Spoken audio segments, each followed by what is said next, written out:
Welcome to the first event of this academic year in our US-Japan Short Takes speaker series.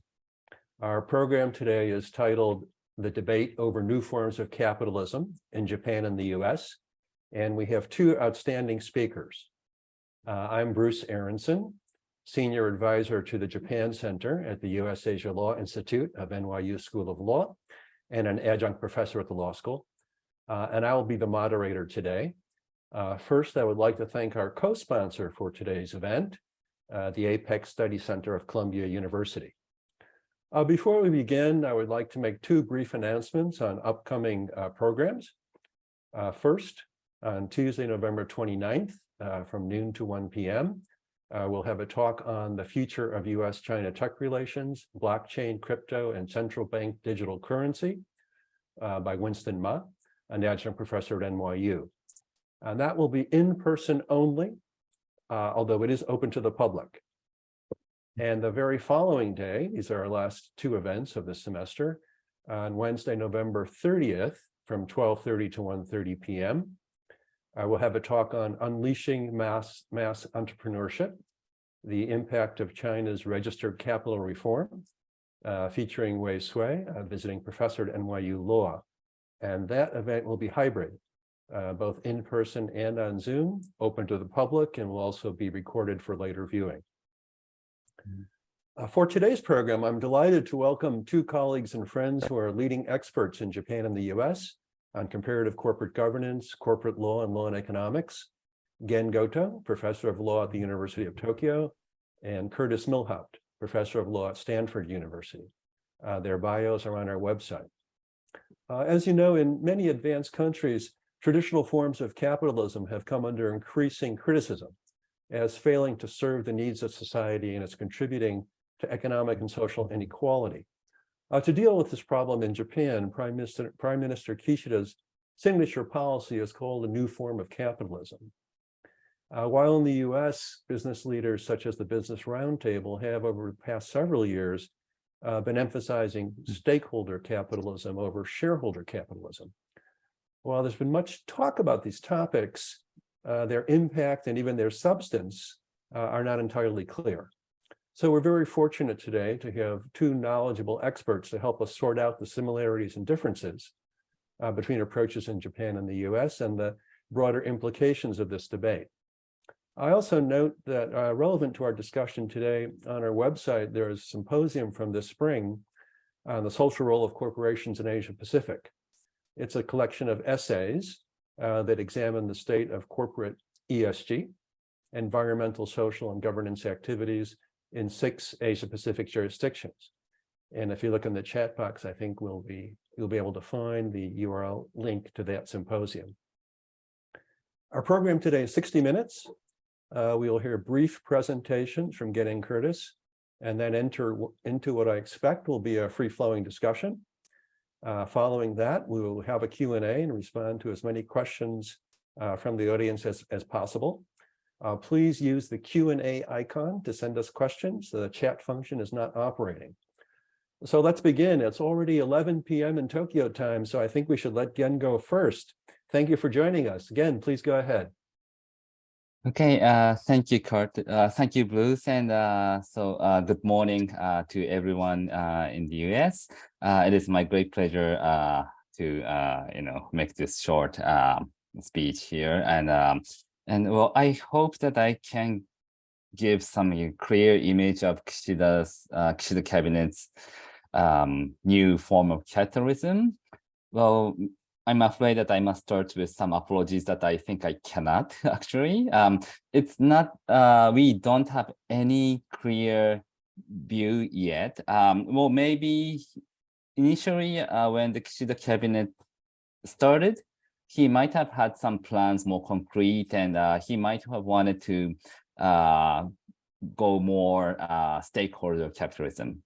But today, we don't see much of that. There are few kind of policies that he's still insisting, but now many other things are put in that basket, and so it's quite unclear. But let me just try. So when Prime Minister Kishida took office about a year and some months ago, I believe. I think he at that time he wanted to differentiate himself with his predecessors, most notably late Prime Minister Shinzo Abe, and then after that Prime Minister Suga. They were both kind of pursuing kind of liberal capitalism. And so they were famously, Abenomics was pushing for more corporate governance reforms that focused on shareholders' viewpoint. And the point of Abenomics was to that such kind of shareholders' viewpoint is necessary to revitalize Japanese companies and also Japanese economy. Well, but some people thought that maybe it's going too far. So, and some people, well, maybe Japanese companies, to some extent, they got back. At least before COVID, they were doing quite well. But many Japanese ordinary people felt that they were left out. So Kishida might have wanted to, take some position leaning against Abenomics and shareholder-based capitalism. And so he kind of emphasized the importance of distributive policy. So that was the beginning. And at that moment, it was quite clear. And also because of such kind of maybe against market nature of this new capitalism, many people worried about it. I was one of such group. And of course, the market acted against that.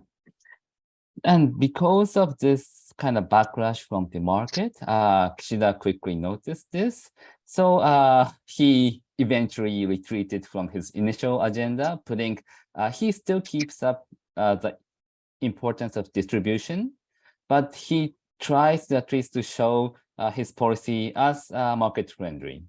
So I think it was in late September, Kishida visited New York, and he made a speech at New York Stock Exchange where he, at least he said that he will maintain the corporate governance reform that was started under the Abe cabinet.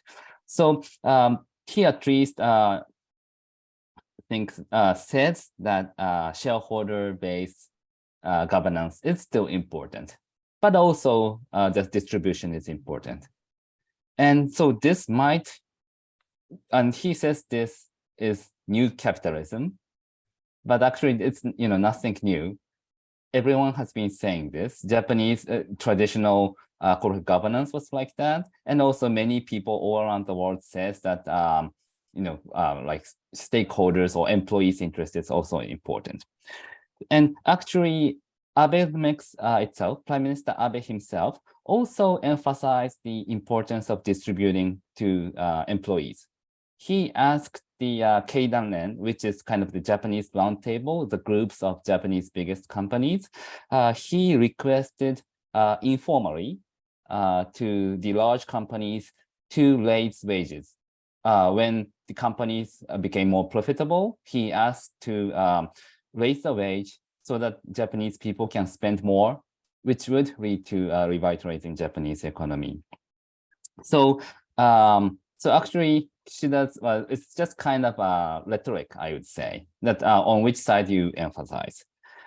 And now, after a few months, unfortunately, especially after the assassination of Prime Minister Abe, due to several other scandals, which I wouldn't go into details here, but Kishida's popularity is now very low.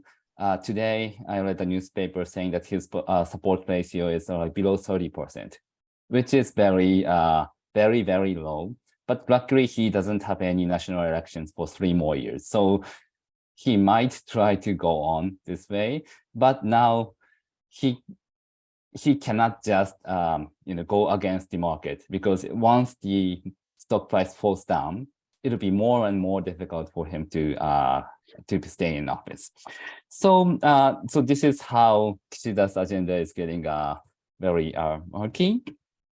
And so his cabinet published before the Abe's assassination in I think it was in July or August. In June, he published his new policy. at that moment, he was still quite popular. And then he brought up 4 issues, which he says that are important. And those are, one is kind of distribution and investment on human resources, because Japanese companies are still kind of holding on to their human resources, their employees. There's not much mobility in labor force in Japan. And he says that you need to mobilize these powers for Japanese economy as a whole to be more profitable. So he says that you need to kind of deregulate to increase more labor mobility, and also to invest in human resource or reskilling, the word he says. And other 3 issues are innovation on innovative technologies, and importance of having more startups. And the final one is green transformation and digital transformation. So they all kind of go toward in the same direction, actually, with Abe's Abenomics, focusing on investment on technology and having more startups and making economy more vital. So I would say that, well, aside from the rhetoric of Kishida's cabinets, it's Japanese policy is still mostly on the same track.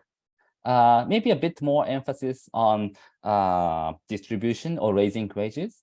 There's a new taxation subsidy which kind of decreased the tax of the company who increased the wage over a certain threshold. So that's something new. But maybe that's the only thing. So from my viewpoint, from market's viewpoint, there's not much to worry about. But for those who wanted to see more distributed policy or more stakeholder kind of viewpoint, it might be disappointing. So that is my kind of take for this Kishida's new policy. So maybe I would stop here. And yeah.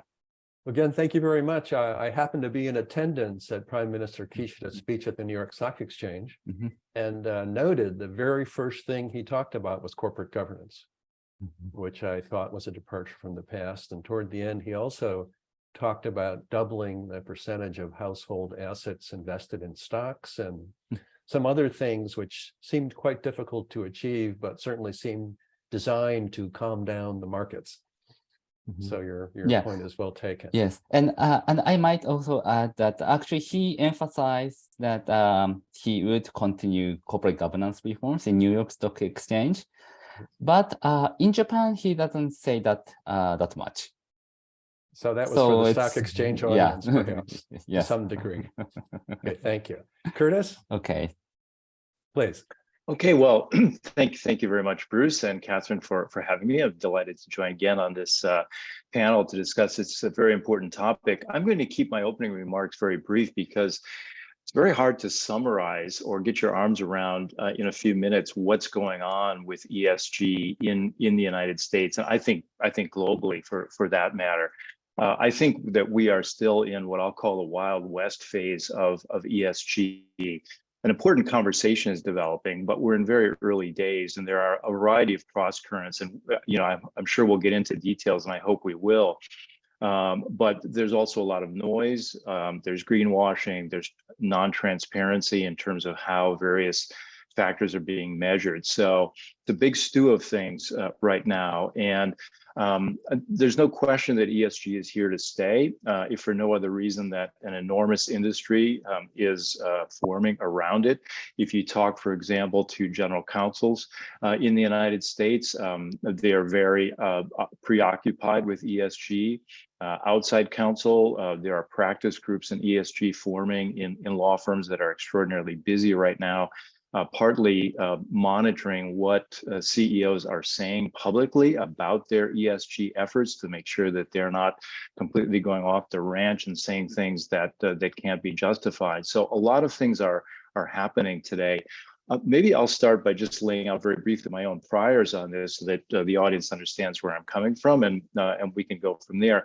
I've been quite skeptical of the ESG movement from the outset, not because I think that corporations should not be held to account, not because they shouldn't be contributing to solving important global problems, of course, but because I would actually think that Milton Friedman actually had it right to some extent in his now famous or infamous essay when he said that a lot of the work needs to be done by governments in these areas, particularly if you look at climate change, for example, and that boards of directors simply are not well suited to making public policy. And my concern is that, and I think we're already seeing this, my concern is that we may be setting ourselves up for disappointment and backlash against the ESG movement because it's promising things that are simply can't be delivered by corporations around the world. So I think all systems of capitalism go through cycles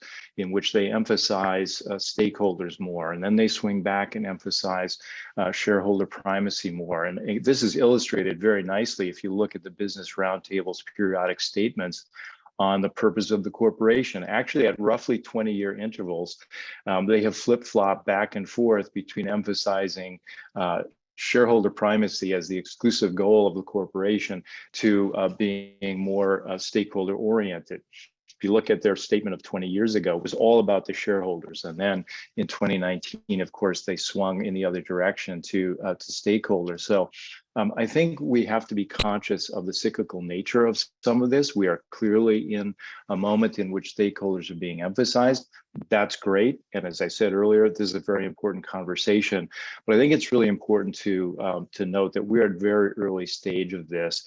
And so I think as we get into the conversation, it'll be helpful and interesting to talk about some of the specifics where I think there's actually beneficial movement, constructive movement, and where there's noise and greenwashing and other developments that I think, or at least personally, I fear will risk backlash against stakeholder orientation of capitalism. Thank you, Curtis. I was just wondering if you shared my impression that even just 6 months ago, when I was working on this symposium that I mentioned, ESG seemed to be expanding and sort of on the offensive, that it was a new, exciting thing to talk about. But in the last, I don't know, 3 to 6 months, I have a sense that there was a very strong pushback against some of the uncertainties and excesses that you mentioned. So maybe everyone's coming around to agree with you, I'm not sure. But do you have a similar sense that even within the last year or so, there's been some back and forth on this? Or some recent, I think it's more criticism or more skepticism? Yes, I think we're now in the beginning of what I think is probably an inevitable phase of reconsideration, backlash, criticism. Certainly in the United States, our political divisions have fed into this. As I'm sure many of the audience are aware now, we have state treasurers in a number of southern states, particularly saying that they're going to pull money from BlackRock and other investment managers who are using ESG factors in their investment decisions. And all you have to do is some quick Google searches, and you'll see all kinds of op-eds criticizing ESG. So I hope we get through this phase. I hope that we get through the backlash phase or begin to take some constructive points from it, and it motivates the conversation to move forward. But just foreshadowing, I think one point that we want to talk about is the use of ESG metrics and rankings. Right now, I don't think anyone has great confidence in what these things mean. And in fact, I saw a survey recently that said that 70% of corporate executives in the United States, CEOs, don't have confidence in their company's own non-financial reporting. And so that's a place to begin. And I think until we get more transparency and more verifiable data for these rankings and metrics, I think it's inevitable that there's going to be pushback and criticism against ESG. Right. Would it be fair to kind of, if we're looking for some similarities between recent movements in the US and Japan, would it be fair to say that, at least broadly speaking, the kind of starting point was concern about economic and social inequalities in both countries? Is that an important motivating factor on both sides, would you say? Is that a fair statement? Well, for Japan, I'm not sure whether it was kind of that we might have had some kind of sense of social inequality, but not that much compared to the one in US. It's more kind of like well, of course, some people are getting rich, some are not. But I would, from my viewpoint, I think it was kind of more general mood of society that Japanese economy is still in kind of stagnation for many decades now. And even though that companies are getting better, maybe some kind of public's mood is that the profit of Japanese companies are paid out to at least 1/3 or 1/2 to foreign investors.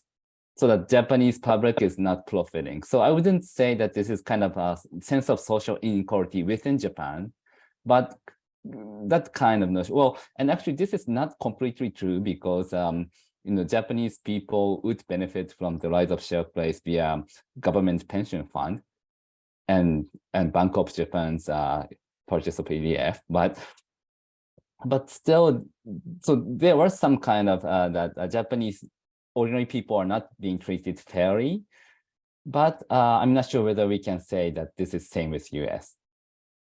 Okay, well, of course, if we look at something like the Gini coefficient, as you point out, the US has a very extreme bad one in the sense of a larger economic inequalities and disparities, and Japan is among developed countries does relatively well, but foreign shareholders own more of the stock market in other Asian countries than they do in Japan, the 30% or so. So that's an interesting comment. Curtis? Well, sure. There's no question that there's a sense in this country that I think in particular that government has failed to solve or mitigate some of our major problems, climate change, economic inequality of opportunity, et cetera, and a sense that corporations need to step in and fill the gap. Of course, CEO pay is a big factor. One sees these eye-popping CEO pay packages and the disparity between the way they're compensated and the rank and file. All of this is fed into dissatisfaction with our form of corporate capitalism. I think the concept of ESG goes back actually to the United Nations Global Compact from almost 20 years ago now. I think that this terminology, we used to talk about corporate social responsibility. Now we talk about ESG. Maybe they're getting at somewhat different things, but I think this concept has been in the air for a long time, but it's certainly been heightened. The debate has been heightened and pressure on corporations has been heightened by the social problems that everyone knows about. I think I would be curious to hear from Gen as to whether ESG, based on what he has said, and my own impression is that I think there's no question that Japan's certainly its post-war heyday period of corporate governance did not have many of the excesses of US style shareholder capitalism. And so I wonder whether the ESG movement in Japan is to some extent a kind of global, Japan picking up on a global movement and feeling that they need to participate in that, as opposed to something that was genuinely felt as a defect in their form of corporate governance and corporate capitalism. Okay, yeah, so great. So, well, as you may know, so traditional Japanese corporate governance, we say that this was stakeholderism, but it was mostly about the core employees and trade partners and banks. So but I think that today's ESG movement, especially in the US, it's mostly about global climate and maybe human rights issues in all of the supply chains, and maybe some kind of political issues within the US, like abortion or other issues. So, or like the same-sex marriage and other things. So these issues, well, of course, they are also important issues in Japan, but they are not something that divides the society like in the US. So the ruling party or also the opposing party, they might have some different views on same-sex marriage, but on like a climate change or supply chains, human rights issues, they all say at least that it is important. And so in this regard, so it's not kind of and these are of course the ESG issues, but it's not completely tied into the corporate governance debate. So it's still, if you turn to stakeholder shareholder debate, it is still about how much you give out to employees.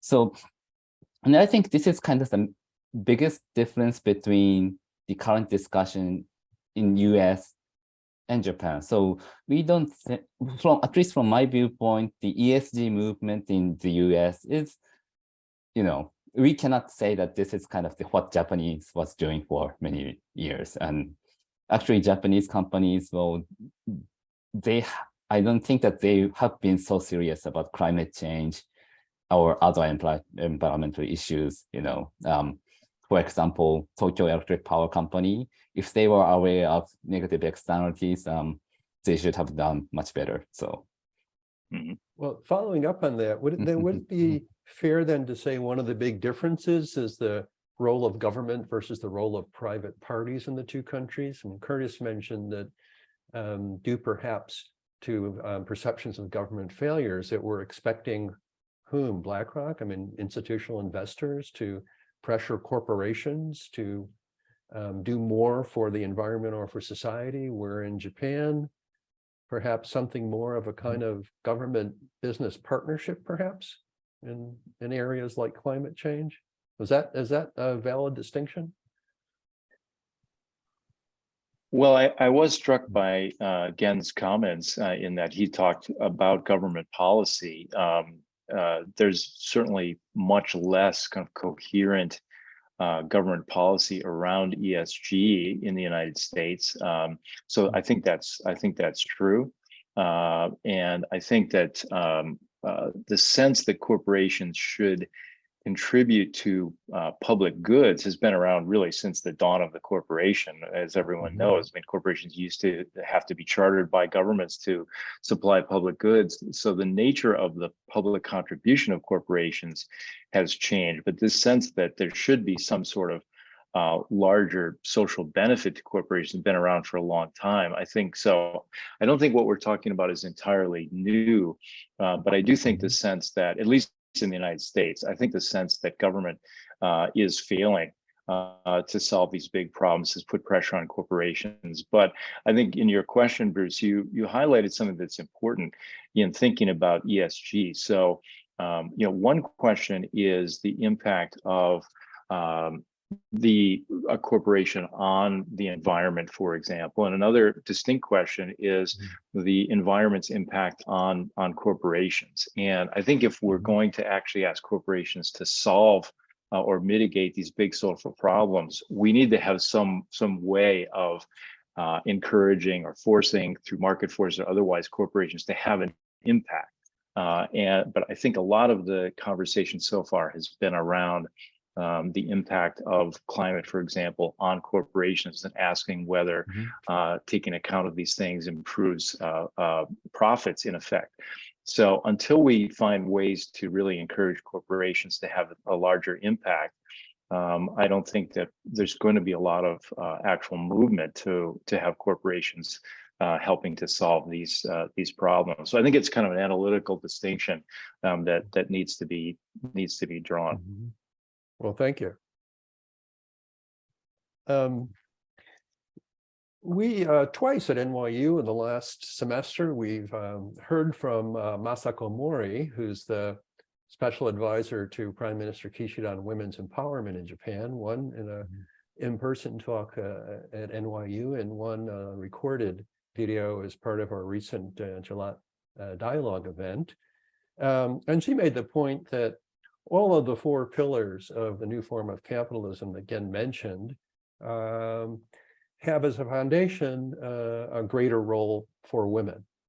And certainly that was part of Abenomics as well, but she would say that if you want to distinguish between the two, there's an even more, perhaps, emphasis on women's empowerment. And I think Prime Minister Kishida has mentioned that at least sometimes, although not consistently. Again, do you view that as being a significant difference between, with Abenomics? Well, Or too putting all soon the to tell? Yeah, well, putting all the politics aside, I think it's generally on the same track, I would say. That, well, so of course the numbers could be different, but it's so Abe started this kind of women empowerment or more diversity issues many years ago. It's gradually getting traction in Japan. It was slow, but well, maybe politicians are something different, but in the companies or also in universities in the government agencies, there are more females in the higher position. So and Kishida is trying to do more. How about at the University of Tokyo? University of Tokyo, well, today there was a news that we are going to have more female professors in next 5 years or so. So yeah, so it's still kind of the same movement. And so I wouldn't say that there's much difference here. It's good that well, I am a supporter of this kind of diversity issue, so I'm happy about this. One good thing, and maybe we need to have more kind of institutional support. Still, females have some difficulties when they have their first child, those things. So more support for childcare, and also like reskilling or the labor mobility issues. This would definitely be a big support for females who once stop working for having their first child, but if they can go back to work easily in not kind of very simple work, like just like shop clerks, but more the career that they were doing before stopping for childcare. This would definitely a good change. But Abe said this, but there was no big change there. But with Kishida's this first pillar, if it really works, I think this will be another boost for this female diversity. Well, as you know, one specific thing that has been promised amidst all this general discussion is that on April 1, the Japanese government is set to establish a new agency within the government, the Children and Family Agency. Do you think that, I know it's early goings, do you think that might make a difference, or is it more a continuation of what we've been seeing? Well, usually new agencies doesn't work so well. So like digital agencies and other things. Of course, the current regime is not going so well. Like kindergartens are run by Ministry of Education. More daycare are run by Ministry of Welfare.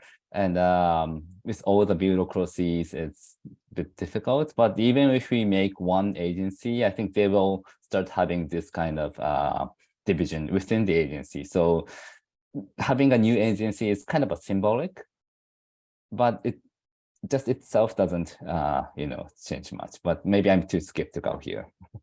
Well, I mean, I guess summarizing what you said, if there is a difference between the new form of capitalism and Abenomics, it would be in the area of further investment in human resources, empowering women, perhaps more training of employees to look for more labor mobility, and maybe a question of degree or emphasis, perhaps a bit more than under Abenomics. So if there is a difference, that's what we should be looking out for, do you think?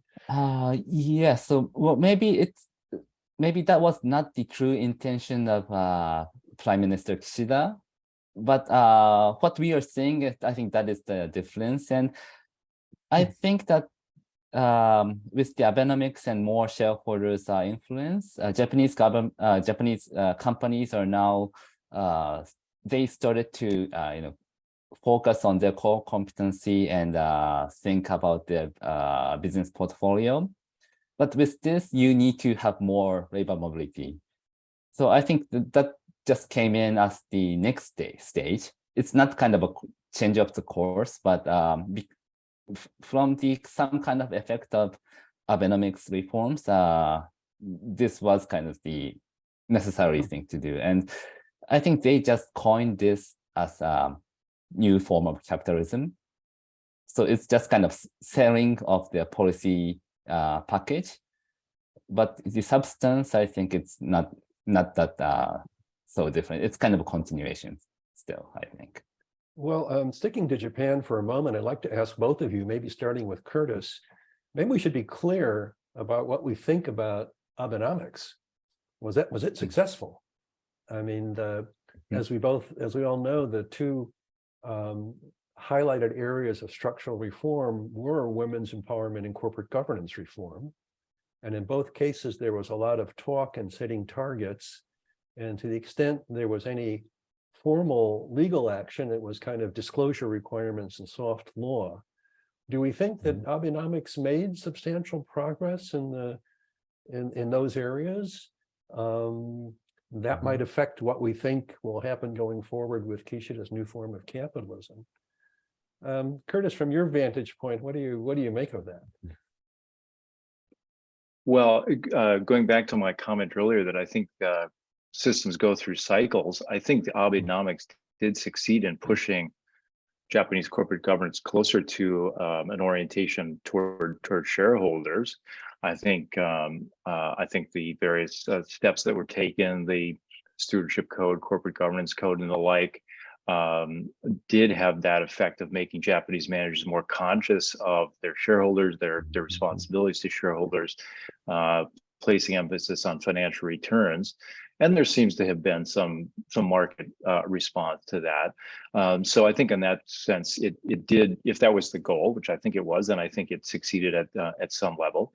If I could just interject you back on the question of policy, we didn't really have a chance to talk about DEI issues with respect to the United States and US policy. I think it's a good example of this question about the role of the government and why it may be so difficult in the United States to have, again, given both our political divisions and also the complexity of our legal system, why it's difficult to have government policy in these issues. DEI may be an example.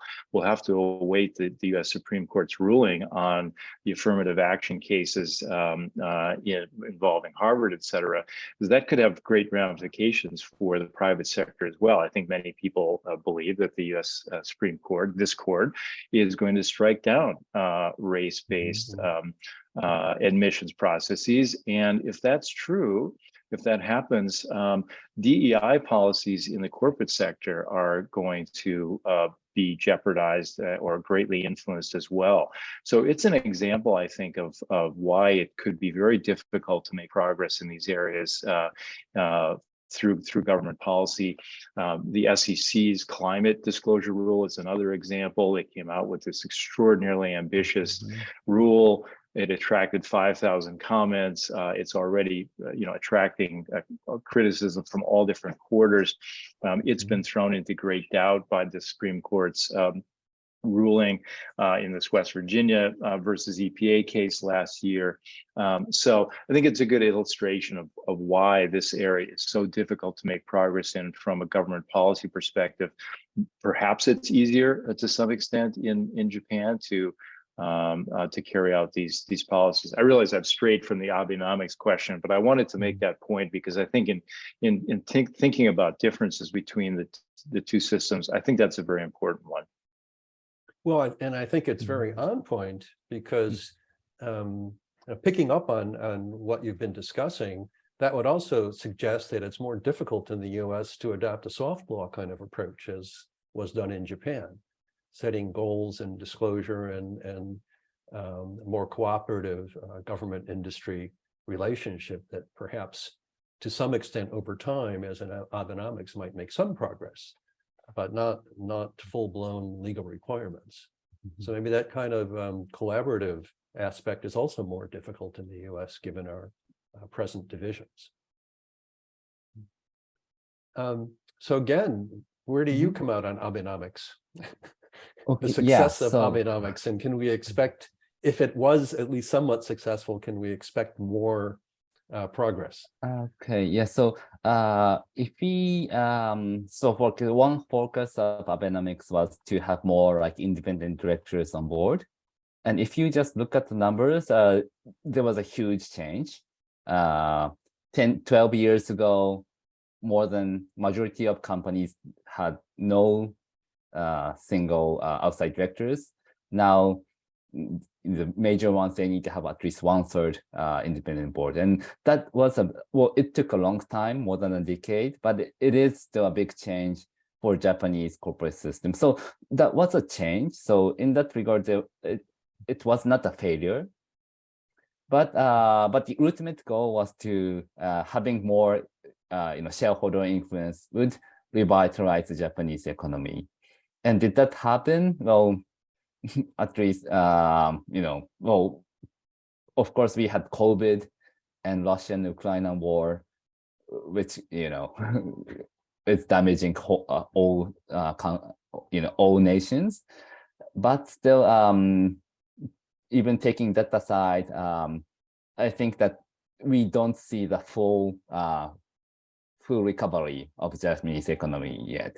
So Abenomics made some change, but and we are not sure whether it was the right track to lead to the ultimate goal. But even if the course was right, we are still on the midway. So, but another important issue is to have more stronger demand within the country. So Abenomics' other issue was weaker end policy. And that was to sell goods to abroad. But that is now kind of hitting Japan back. And so we need to have a stronger economy inside. And for that, maybe higher wage is also important. So maybe if Kishida succeeds in pursuing that direction, not abandoning the first part of the Abenomics, it might, in combination, it might work well, but we still have a long time to see the result, I guess. So for independent directors, we have to move from form to substance and figure out what their actual function will be. Yeah, well, but many people talk about this independent directors, and well, even in the US, you have like majority independent board, but still like board firing CEO is not kind of an everyday event. I think it's still a rarity, and it's more about the kind of the general idea or general way of thinking, and to make that more efficiency based or shareholder based. That is the true function of independent directors, and that is gradually coming in. And that is one of the reasons some Japanese companies have now started thinking seriously about their portfolio. And so that is a change, but that is still kind of the not cost cutting, but that's just thinking about portfolio doesn't make you grow. So you need to have some second steps, I guess. Okay. Well, I'd like to think a little bit about the pressures and possible impacts of these different ideas concerning stakeholder capitalism. Probably hard to know right now what the impacts will be, but do we have any sense of where pressures might come from for companies, for example, to be more publicly oriented, if there is in fact a demand for society for them to do that? Where specifically will the pressures come from? From institutional investors, shareholders, employees, public media? What should we be on the lookout for? Curtis, you have any thoughts on that?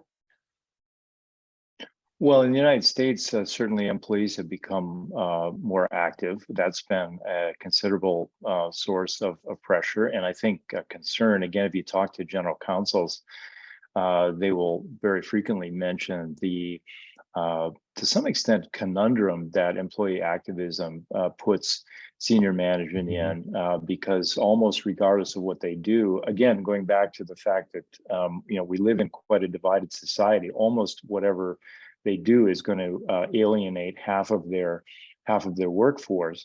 But certainly employees are a significant source of pressure. Investors, yes, but again, this is a very complicated picture because there is today a notion of so-called portfolio supremacy, the idea that rather than speaking of shareholder primacy or stakeholder primacy, we should be thinking about portfolio primacy, and that for a large index investor, for example, it makes sense for them to encourage their portfolio companies to do better on climate and DEI and these things, because it's going to boost the value of the entire portfolio. That's a very interesting idea. And perhaps for index investors who own the entire world stock market, that may be true. And so the cost of shutting down, dirty companies may be exceeded by the benefits to the portfolio. But given the complexity of investing and the variety of different ways in which indexes can be sliced and diced, that probably doesn't hold for most of the index investors around index funds around the world. So I think the notion, again, that there's a difference between building a portfolio that you call ESG and actually changing the world through that investment. Those are two different things.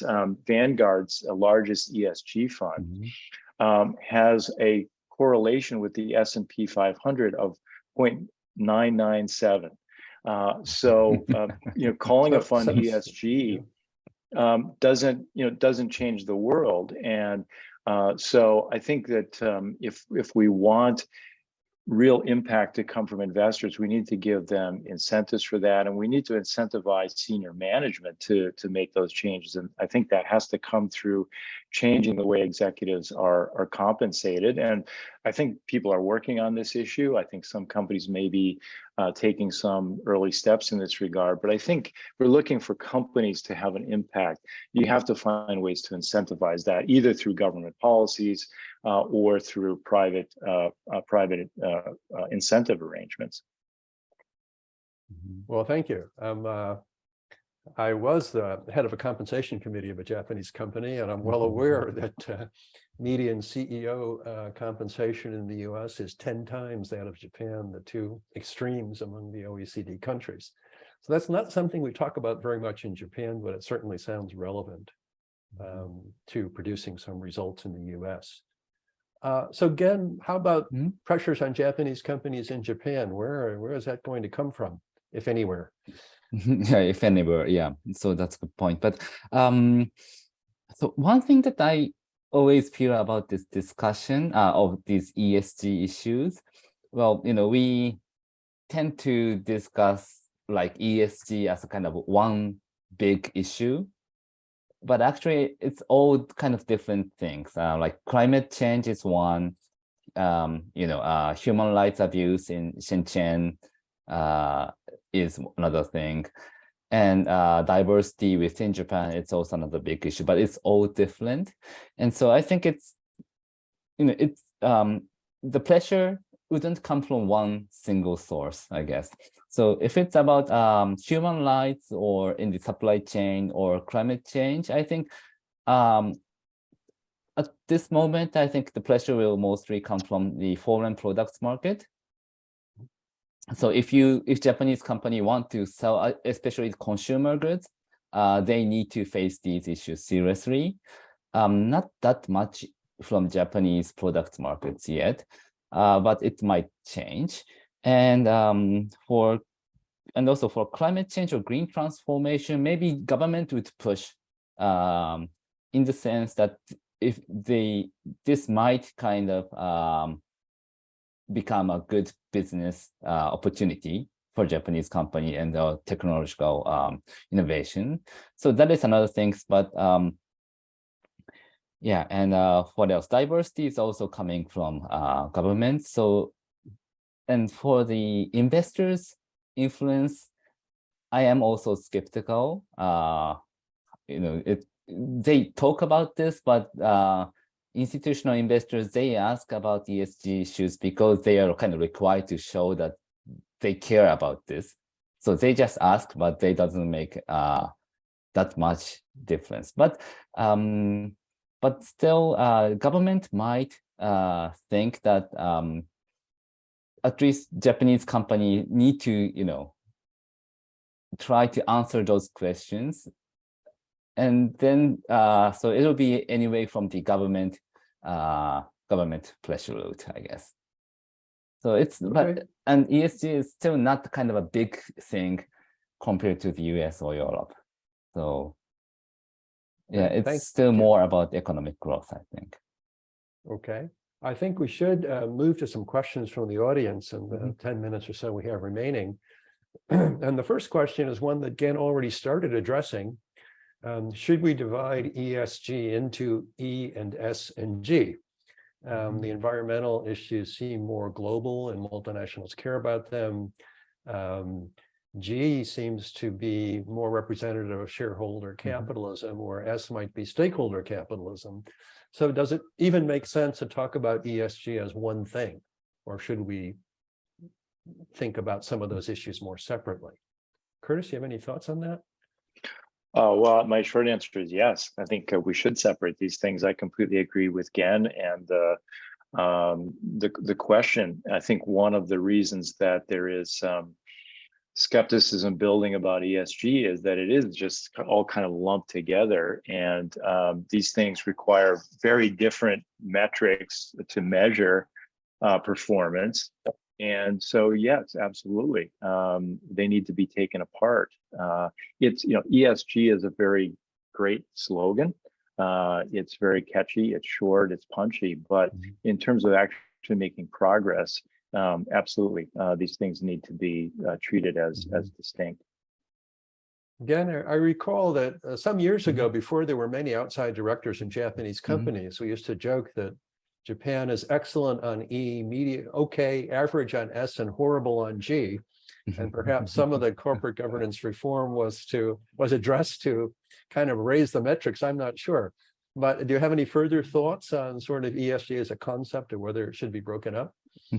Yeah. So I think that they should be divided, and also not dividing E and S and G, but within E, there are so many different things.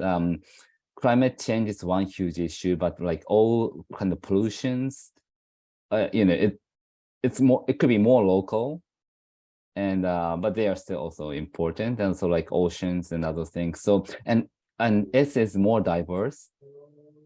So I perfectly agree with Curtis that if you want to make real changes, you need to tackle one by one. But at the same time, also Curtis mentioned this, ESG was kind of a one great word to attract people's attention, and usually everyone would have some kind of point that they can agree with it.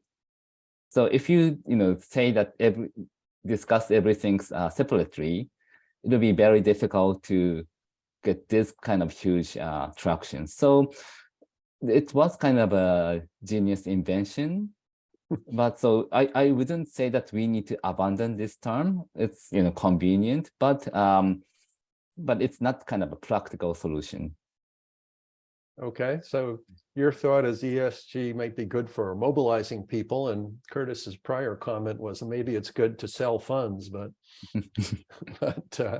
more for marketing than other things. Yeah, marketing, definitely. We have. I would add just one please. other thing here. Please. Just one other point here, which is that this cuts against what we were just talking about. But I think there's another G that needs to be added, thrown into the hopper, and that's geopolitics. Today, corporations have been caught up in some of the biggest geopolitical conflicts in existence. And so among all the other things that boards of directors and CEOs need to be conscious of are the role of the corporations in geopolitical conflicts, and it's only getting more acute with the rivalry between the United States and China. So I don't envy boards of directors, but I think we do have to separate these things out. But somebody in these corporations needs to actually have a handle on all of these very big issues. It's an enormous challenge. Mhm. So you would like to change it to ESGG then? Well, I'm saying conceptually, if we're talking about things that, if we're talking about stakeholders, and if we're genuinely concerned about the externalities of the corporation, its impact on society, then we also need to think about geopolitics. I happen to be writing a paper on this, so it's top of mind. But I think it shouldn't be left out today if we're really serious about thinking about the role of corporations in society. Well, good point. I think we're all aware of supply chain issues and the renewed emphasis, not so much on just in time, but these days just in case, that people are making great efforts to both diversify and secure supply chains, and that is a big issue for corporations. Let me move on to the next question. Do Japanese decision makers from public and private sectors tend to take the UN SDGs into consideration when forging public policies? And I will add my comment to that, or they just wear lots of badges. I see the SDG rainbow badge everywhere in Japan. What do you make of the actual influence of that, Ken? Okay, well, yes, they wear badges, many of them, and so that's I'm my not part. sure The actual yeah. question was more substantive. Excuse me. Please go ahead. Yeah. So I'm not sure how they are serious about this. At least they try when they want to sell something, they will say that this meets with the SDGs movement. So that's kind of that's also another advertisement issue, and so. Maybe private sectors, they might think of this SDGs as kind of one good way of marketing. So they might take into consideration for that perspective. And it is all if they really make some change, even if it's from marketing, it's still good. So their kind of initial source doesn't make that much difference. But for public sector, I'm not so sure. They also discuss this and they try to at least justify their policy by touching on SDGs. But I'm not sure whether they are kind of motivated by SDGs. So it's kind of still also not kind of private marketing, but it's also policy marketing. So, or at least some sort of justification. Yeah. Curtis, do you have any thoughts on? We don't hear as much about SDGs in the U.S. Is that?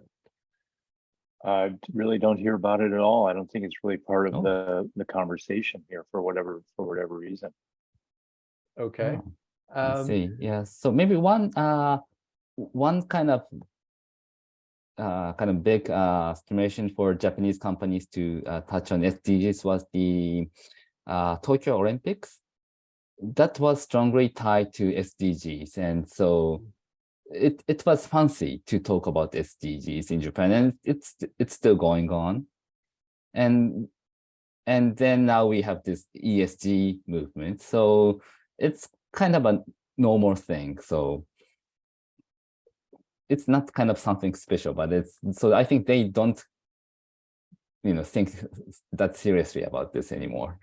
It's just kind of a fashion which became regular. It was one big event. So final question, and we have a question from the audience, and I wanted to ask it anyway. Any final thoughts, any suggestions on what the US and Japan should do? How to make some of these concepts more concrete or help the two countries achieve sort of their overall goals. Any final thoughts or suggestions? maybe you can Well, start, I've Carlos? already mentioned my thoughts on this, which is that I think we need to move toward incentives and better measurements, better rankings, more reliable data, more visibility about how companies are actually being ranked. That's a concrete place to start. Those are not easy, but I think those are concrete places to start to make progress. Great. Again, any final thoughts? Yeah, so I agree with Curtis on the importance of making the all the ratings and all other things more more clear. For Japan's issues, it's still about the economy. So how to give more ways. So Japan's economic growth, like GDP growth, is still very low. How to revitalize this? It's a very difficult issue. Well, ESG can be some kind of opportunity, but it's not kind of a main issue that we are tackling with today. So it's fine to use these kind of marketing terminologies, but for at least for government policy, I think they still need to concentrate on what the real issues are. So yeah, but I'm not sure whether this was the intention of the person who asked this question. Well, no, I think those are both good responses, and we certainly hear extreme cases of, for example, Japanese companies getting questionnaires from institutional investors about what's your policy on gun control. Obviously, a questionnaire that was used in the U.S. and in Japan, everything is gun control. There's no question or no debate about it at all.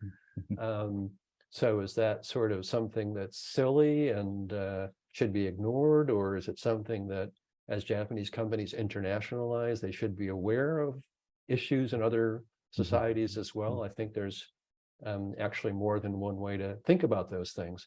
As I think Curtis mentioned, one result is that more consultants get hired, because if you leave questions blank, they can count against you. So you need to fill in all the blanks.